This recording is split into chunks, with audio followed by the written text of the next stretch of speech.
ಎಲ್ರಿಗೂ ನಮಸ್ತೆ. Welcome to my YouTube channel. ಇವತ್ತಿನ ವಿಡಿಯೋದಲ್ಲಿ ಬೆಳಗಿನ ಬ್ರೇಕ್ಫಾಸ್ಟ್ಗೆ ಸಖತ್ ಟೇಸ್ಟಿಯಾಗಿರುವಂತಹ ಒಂದು ರೈಸ್ ರೆಸಿಪಿನ ಶೇರ್ ಮಾಡ್ತಾ ಇದ್ದೀನಿ. ಖಂಡಿತ ಈ ರೆಸಿಪಿ ನಿಮಗೆ ಇಷ್ಟ ಆಗುತ್ತೆ. ಈ ರೆಸಿಪಿ ಮಾಡೋದು ತುಂಬಾ ಈಸಿ. ಬನ್ನಿ ಯಾವ ರೀತಿ ಮಾಡೋದು ಅಂತ ನೋಡ್ಕೊಳ್ಳೋಣ. ನಂತರ ನಾನಿಲ್ಲಿ ಒಂದು 250 ಗ್ರಾಮ್ನಷ್ಟು ರೈಸನ್ನು ಮಾಡಿದ್ದೆ. ಅದನ್ನು ನಾನಿಲ್ಲಿ ಪ್ಲೇಟ್ಗೆ ಸೇರಿಸ್ಕೊಂಡಿದ್ದೀನಿ. ನಂತರ ಇದಕ್ಕೆ 1 ಟೀ ಸ್ಪೂನ್ ಆಗೋಷ್ಟು ರೆಡ್ ಚಿಲ್ಲಿ ಪೌಡರ್, ಹಾಗೆ ಖಾರಕ್ಕೆ ನಾನಿಲ್ಲಿ 1/4 ಟೀ ಸ್ಪೂನ್ ಆಗೋಷ್ಟು ನಾರ್ಮಲ್ ಚಿಲ್ಲಿ ಪೌಡರ್ನ ಸೇರಿಸ್ಕೊಳ್ತಾ ಇದ್ದೀನಿ.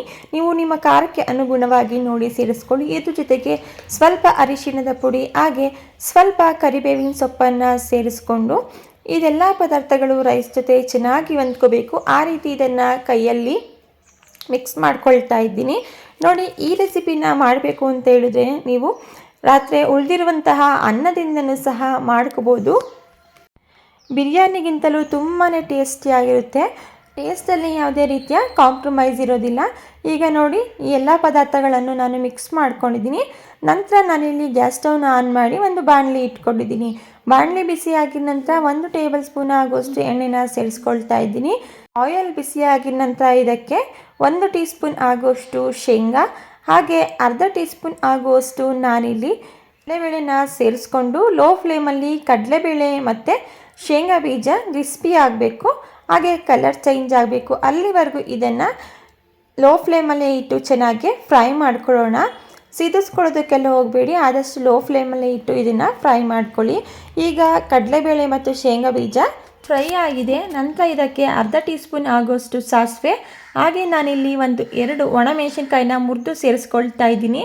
ಇದ್ರ ಜೊತೆಗೆ ಅರ್ಧ ಟೀ ಸ್ಪೂನ್ ಆಗೋಷ್ಟು ಶುಂಠಿ ಬೆಳ್ಳುಳ್ಳಿ ಪೇಸ್ಟನ್ನು ಸೇರಿಸಿ ಶುಂಠಿ ಬೆಳ್ಳುಳ್ಳಿ ಪೇಸ್ಟಲ್ಲಿರುವಂತಹ ಹಸಿ ಸ್ಮೆಲ್ ಹೋಗೋವರೆಗೂ ಇದನ್ನು ಲೋ ಫ್ಲೇಮಲ್ಲೇ ಇಟ್ಟು ಒಂದು 10 ಸೆಕೆಂಡ್ಗಳ ಕಾಲ ಫ್ರೈ ಮಾಡ್ಕೊಳ್ತಾ ಇದ್ದೀನಿ. ನಾವಿಲ್ಲಿ ಸೇರಿಸಿರುವಂತಹ ಶುಂಠಿ ಬೆಳ್ಳುಳ್ಳಿ ಪೇಸ್ಟೆಲ್ಲ ಹಸಿ ಸ್ಮೆಲ್ ಹೋಗಿದ ನಂತರ ನಾನಿಲ್ಲಿ ಆಗಲೇ ಮಿಕ್ಸ್ ಮಾಡಿ ಇಟ್ಕೊಂಡಿರುವಂತಹ ರೈಸನ್ನು ಸೇರಿಸ್ಕೊಳ್ತಾ ಇದ್ದೀನಿ.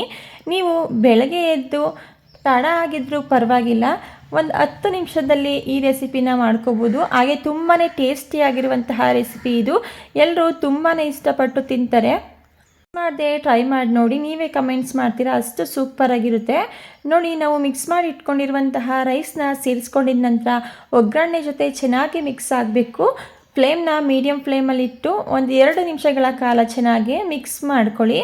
ನಂತರ ಇದಕ್ಕೆ ಕೊನೆಯದಾಗಿ ಸಣ್ಣದಾಗಿ ಕಟ್ ಮಾಡಿ ಇಟ್ಕೊಂಡಿರುವಂತಹ ಕೊತ್ತಂಬರಿ ಸೊಪ್ಪನ್ನು ಸೇರಿಸಿ ಮಿಕ್ಸ್ ಮಾಡಿಕೊಂಡ್ರೆ ಸಖತ್ ಟೇಸ್ಟಿ ಸಿಂಪಲ್ ಆಗಿರುವಂತಹ ಬ್ರೇಕ್ಫಾಸ್ಟ್ ರೆಸಿಪಿ ರೆಡಿ ಆಯಿತು. ರಾತ್ರಿ ಉಳಿದಿರುವಂತಹ ಅನ್ನನ ವೇಸ್ಟ್ ಮಾಡೋದಕ್ಕಿಂತ ಈ ರೀತಿ ಸಖತ್ ಟೇಸ್ಟಿಯಾಗಿರುವಂತಹ ಒಂದು ಬ್ರೇಕ್ಫಾಸ್ಟ್ ರೆಸಿಪಿನ ರೆಡಿ ಮಾಡ್ಕೋಬೋದು.